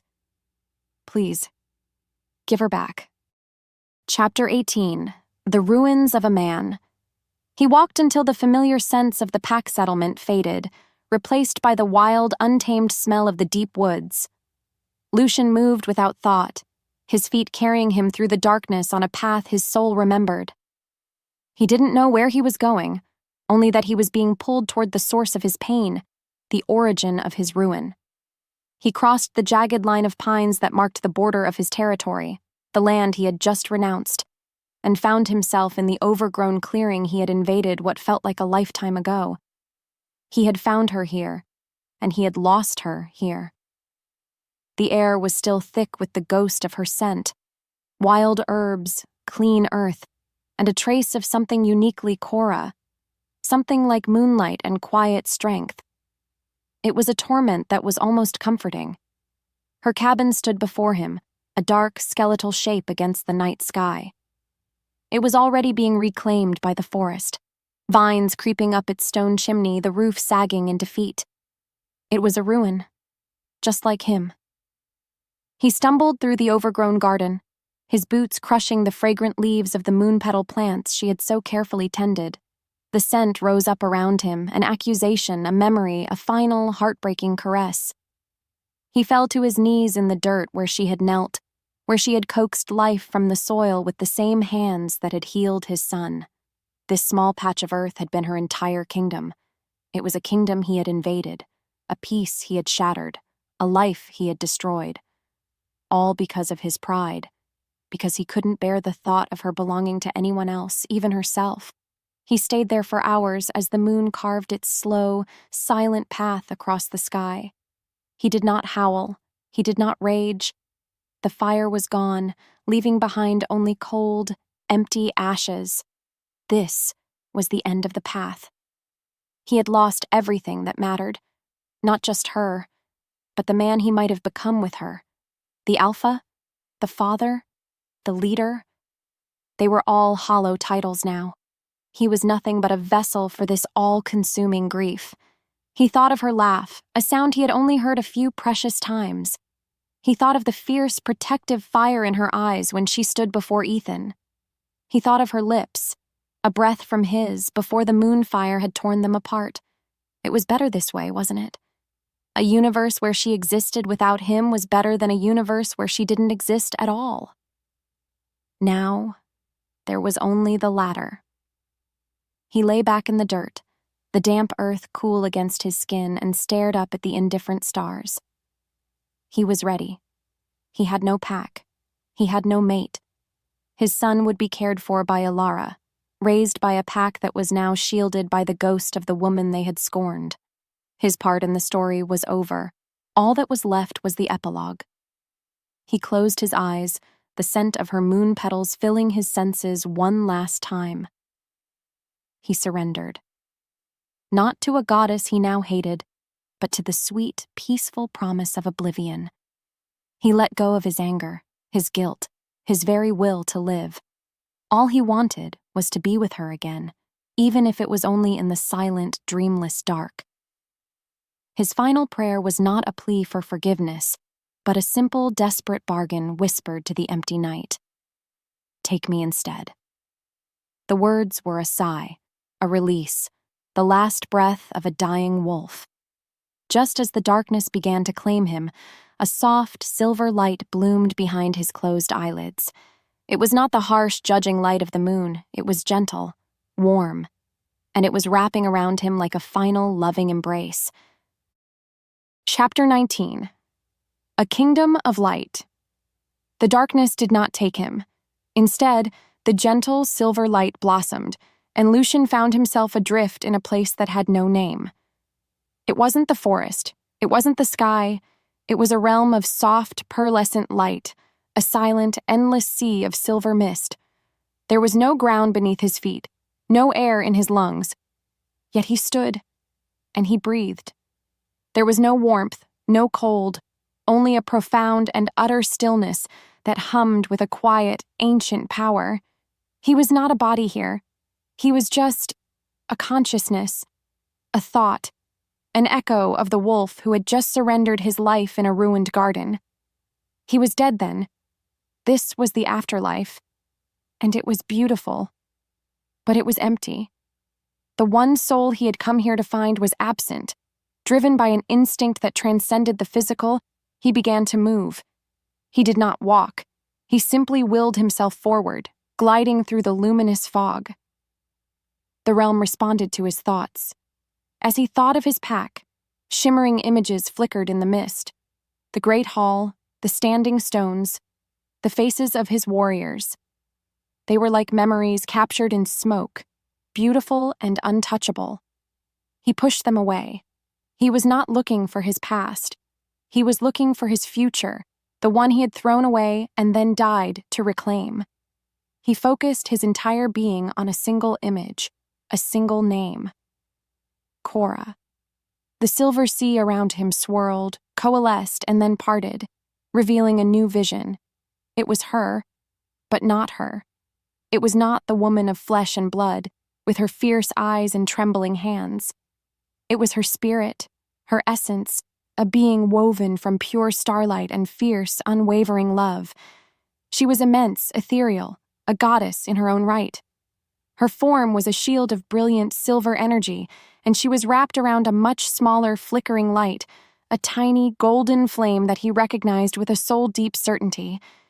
It was Ethan. Her sacrifice had not been a death. It had been a transformation. She had become a living ward, a divine guardian, her very existence now a protective barrier around their son. She was not gone. She was everywhere. He watched, his heart, or the memory of a heart, aching with a love so profound it was a form of worship. Because he finally understood, a truth settled into his new, formless existence. His love for her in the beginning had been a cage. It was about possession. Mine. It was about a pride that could not bear rejection. He had wanted to own the flame, not understanding that his clumsy grasp would have only extinguished it. True love was this. It was watching her become a constellation and being grateful for her light, even if he could never again feel its warmth.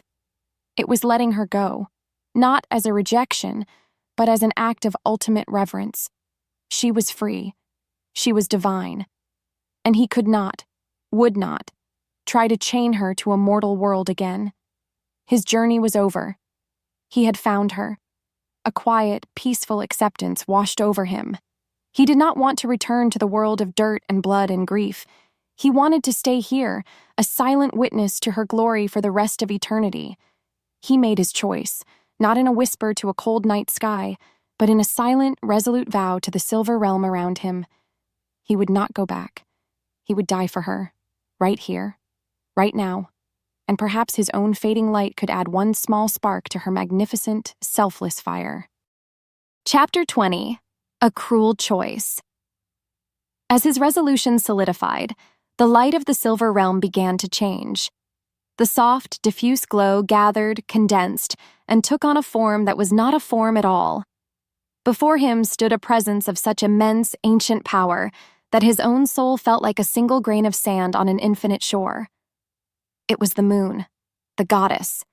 She had no face, no body, but her consciousness pressed in on him, her voice not a sound, but a wave of pure thought that was both beautiful and terrifying. You have seen the price, Alpha. You have seen the sacrifice. The voice was neither warm nor cold. It simply was. It was the voice of cosmic law, of a balance he could not begin to comprehend. He felt no fear. His surrender in the garden had burned that away. All that was left was a quiet, unshakable purpose. I have, his thoughts replied, his own voice sounding small and mortal in the face of the divine. I accept it. I am ready. The goddess seemed to consider this, the light around her pulsing with a slow, rhythmic beat. Your regret is a powerful thing, son of wolves. Your sacrifice, a noble one. But a choice remains. The vision of Cora's spirit shield and Ethan's golden flame appeared again, suspended in the mist between them. You may have what you desire. You may shed the bonds of flesh and join her in the light. Your essence will dissolve, your spirit becoming one with the great ward. You will be with her, forever a part of her sacrifice. The offer was a siren's song, everything he had just wished for. Peace, union, an end to the pain. But the single word from the goddess was heavy, weighted with consequence. The boy will be an orphan. He will be a king without a father, a child raised by a pack you have just shattered with your grief. He will have his mother's ghost for a shield, but he will not have his father's hand to guide him. The alternative appeared in the mist, a vision of himself alive, standing in the great hall, his face etched with a permanent lonely sorrow. Or you may return. You may live out your days, carry your grief, and raise the boy who is the key. You will feel her presence in the shield that guards your land, but you will never know her touch. You will never hear her voice. You will live and die alone. Choose. The bargain was impossibly cruel. His peace or his son's future. An eternity with her soul or a lifetime of duty without her. It was the ultimate test. The old Lucian, the prideful, selfish Alpha, would have chosen oblivion with her in a heartbeat. He would have chosen to soothe his own pain above all else. But that Lucian was dead, buried in a ruined garden. He looked at the flickering golden flame that was his son, and he looked at the magnificent silver shield that was Cora. His love for her was not about his own needs anymore. It was about honoring her sacrifice. And her sacrifice was for Ethan. He had no right to abandon the child she had given her very soul to protect. Without a moment of hesitation, his mind was made up. He had already failed her once in life. He would not fail her in death. I choose him, he thought. The decision a clean, sharp pang of acceptance. I will live for him. He was ready for the pain, for the lonely years ahead. But just as the goddess was about to accept his choice, a new light pierced the silver realm. It was faint at first, a tiny golden thread weaving through the mist. It was pure. It was innocent. And it carried a sound, a small, pleading whisper that echoed in the vast, silent space. Please, give her back. It was Ethan, his prayer, a child's love, so pure and selfless, it was a power that even a goddess had to acknowledge. The silver realm trembled. The bargain, it seemed, was not as simple as she had made it out to be. The cruel choice was suspended, altered by a force more fundamental than divine law. The light of the moon pulsed, no longer calm, but shimmering with a new, unforeseen possibility. And Lucian felt a sudden, violent pulling, a force dragging him away from the light, back towards the world of cold and pain. Chapter 21. Always. The return was agony. It was not a gentle awakening, but a violent, brutal expulsion from the peaceful sea of light. He was slammed back into his body with the force of a lightning strike. The first thing he felt was the cold, a deep, biting chill that seeped into him from the damp earth beneath his back. Then came the pain, a dull, throbbing ache in every muscle, a sharp, specific agony in his chest where he had driven his own claws. He took a breath, and it was a ragged, gasping thing that scraped his lungs with the unfamiliar texture of air. He was heavy. So heavy. His limbs felt like lead, his eyelids like stone. He was alive. The thought was not a relief. It was a disappointment. He had been so close to peace. Slowly, fighting against the crushing weight of his own flesh, he forced his eyes open. The world was a blurry mess of dark shapes and pale moonlight. He was still in her garden, still in the ruins of his own making. He tried to sit up, a groan of pure, physical misery tearing from his throat. He was weak, weaker than he had ever been in his life. He felt hollowed out, drained, like a vessel that had been emptied of everything that mattered. He was a king without a crown, a wolf without a pack, and now a soul returned to a body that no longer felt like his own. He had made his choice, to live for his son, but he had not expected the reality of it to be this bleak, this empty. But then he felt it. Beneath the pain and the cold, there was something else. A flicker. A tiny, persistent warmth deep inside him, right in the center of his chest. It was not his own.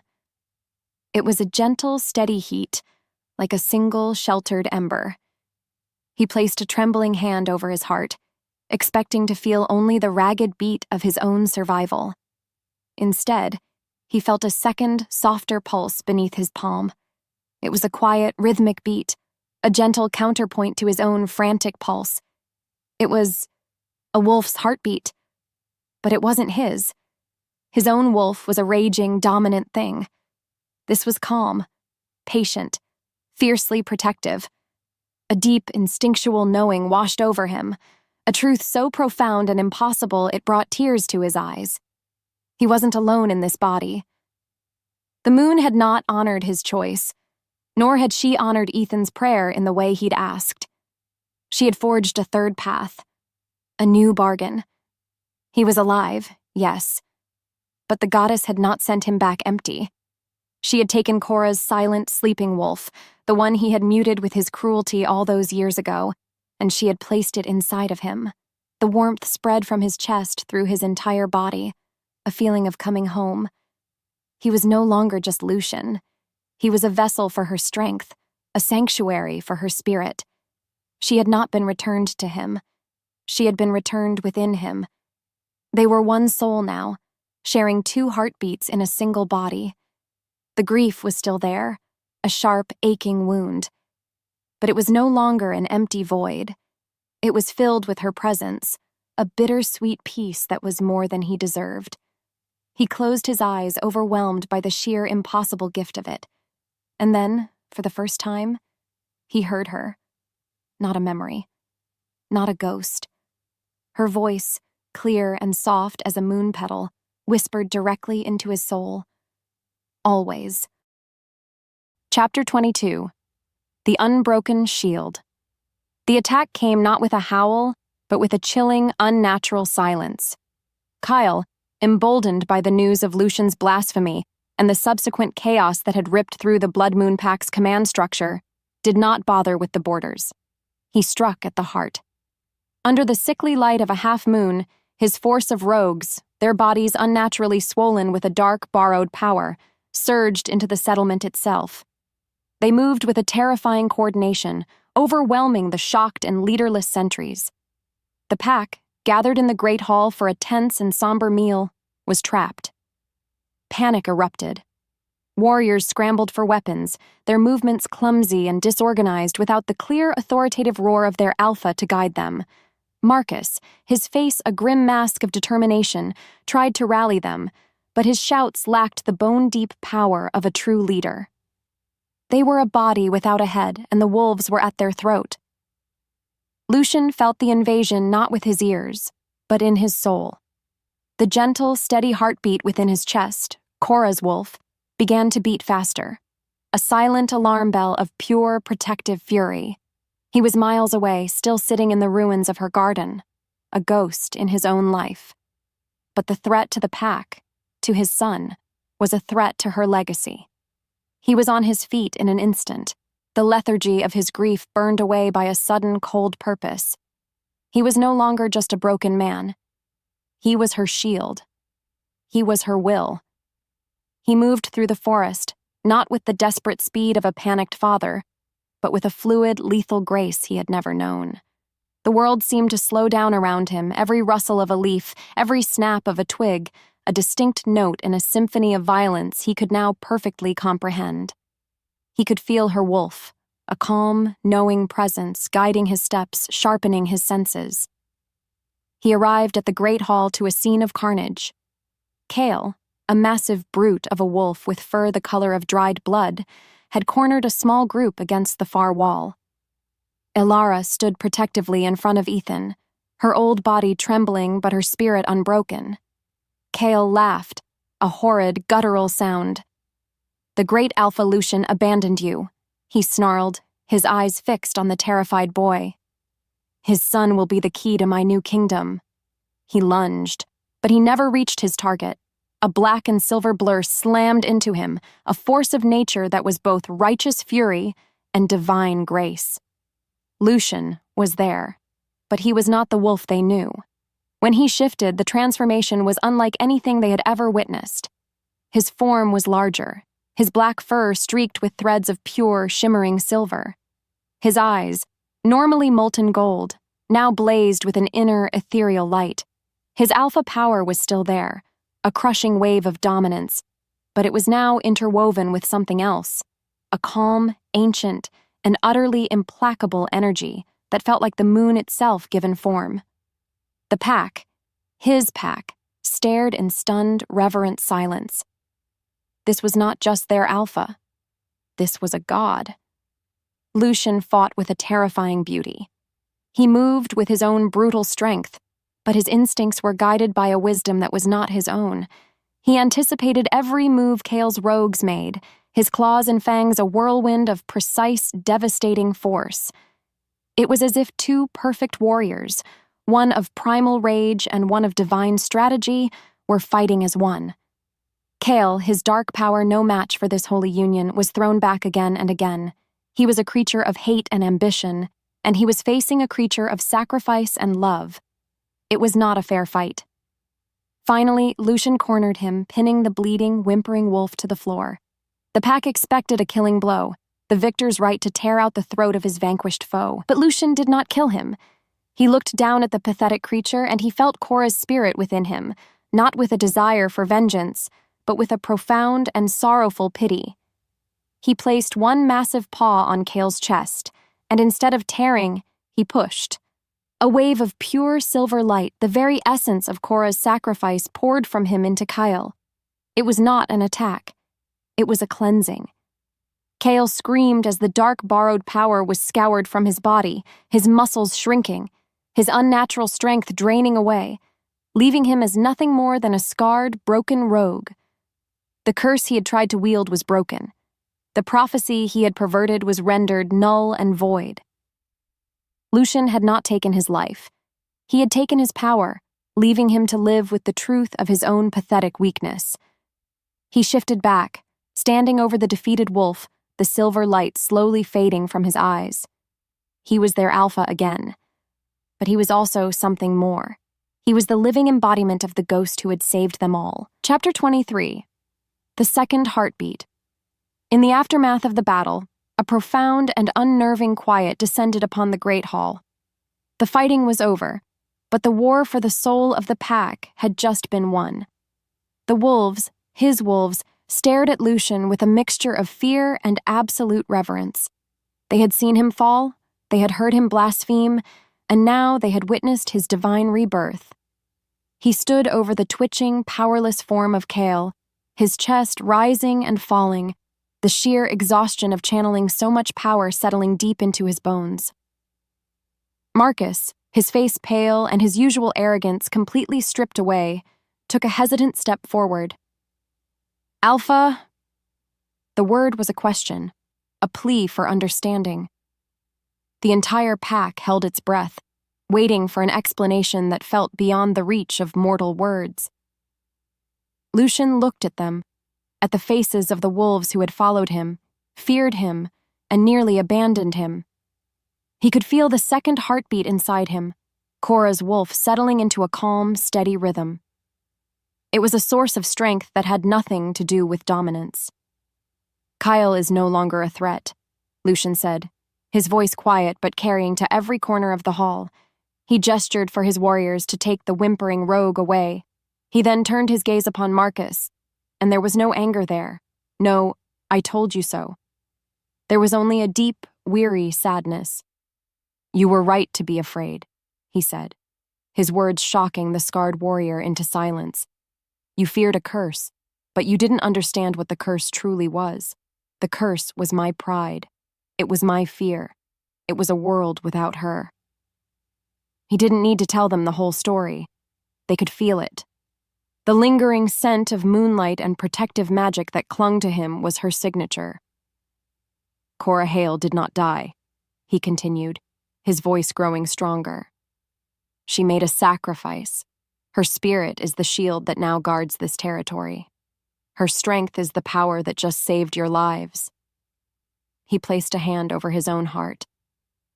"And her wolf is my guide." He was laying his soul bare, admitting his weakness, and in doing so he was displaying a strength greater than any he had ever shown before. Marcus looked at him, truly looked at him, and for the first time he saw not just an alpha to be obeyed, but a leader to be followed. He dropped to one knee, his head bowed in a gesture of absolute, earned loyalty. One by one, the other wolves followed suit, until the entire pack was kneeling before the alpha who had been broken and remade. Later that night, when the settlement was quiet and the wounded had been tended to, Lucian found himself drawn back to the standing stones. The air here was different, thrumming with her presence. He stood in the center of the circle, the place where she had become light, and he closed his eyes. He let the grief he had been holding at bay finally wash over him. This was real. She was gone. He would never see her face again, never hear her laugh, never feel her touch. The pain was a physical thing, a sharp, clean wound to his soul.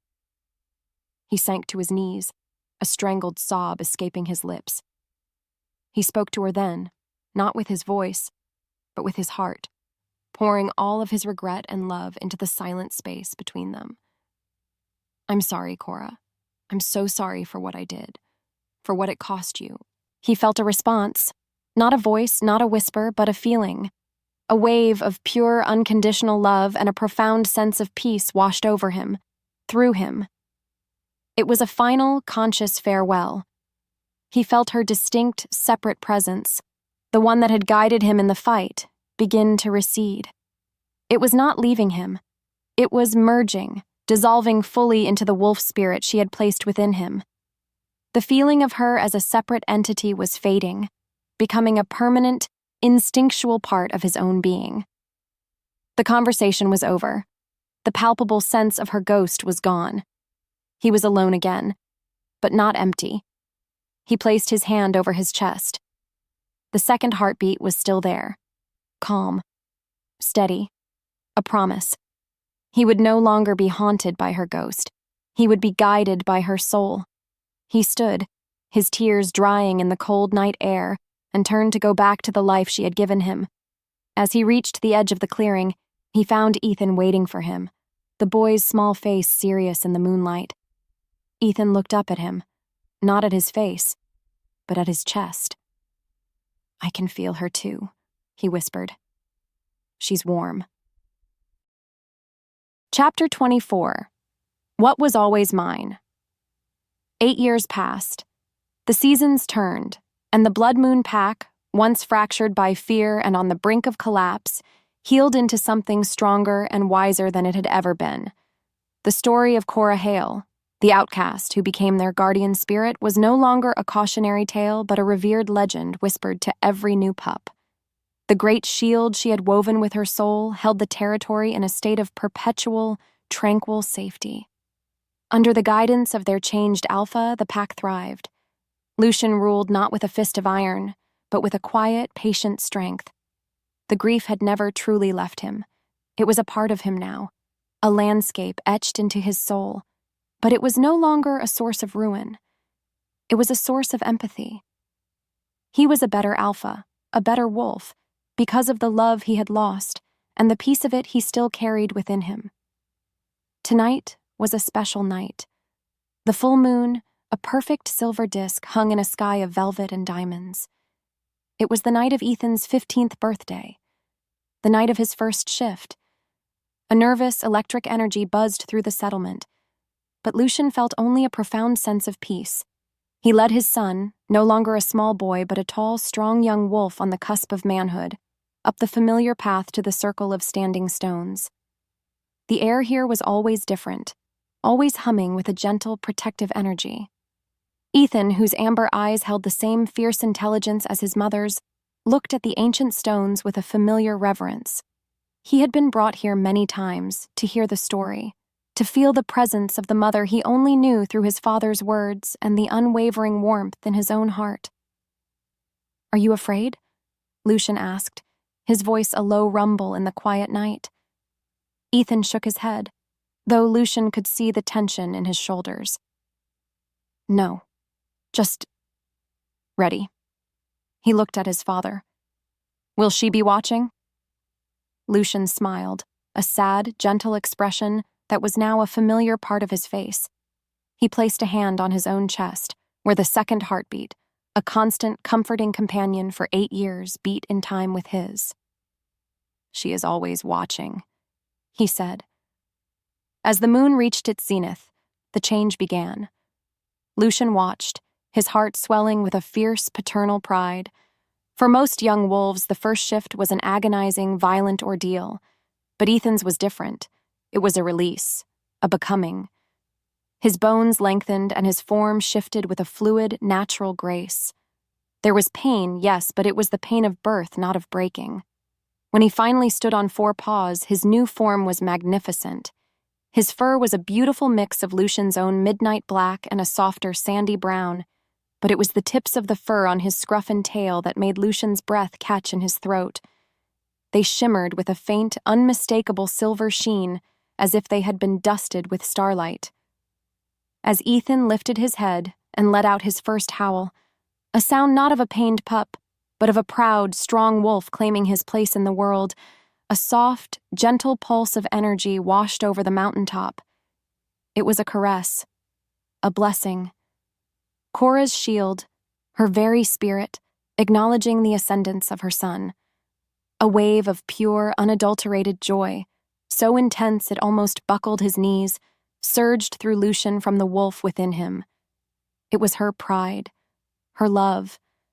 A gift felt across the veil. Lucian stood there for a long time, watching his son explore his new form, a living, breathing testament to a love that had defied death and destiny. He looked up at the perfect, silent moon, no longer seeing a cruel goddess or an indifferent cosmic force. He saw a witness, a keeper of a promise. He thought of the word that had once defined his pain, his pride, his very reason for being: reward.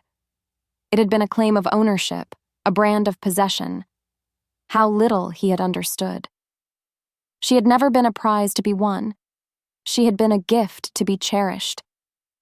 He placed his hand over his heart, feeling the 2 steady beats that were the rhythm of his life. "They called you my punishment," he whispered to the moon, to the memory, to the soul that was now a part of his own. but you were always my reward.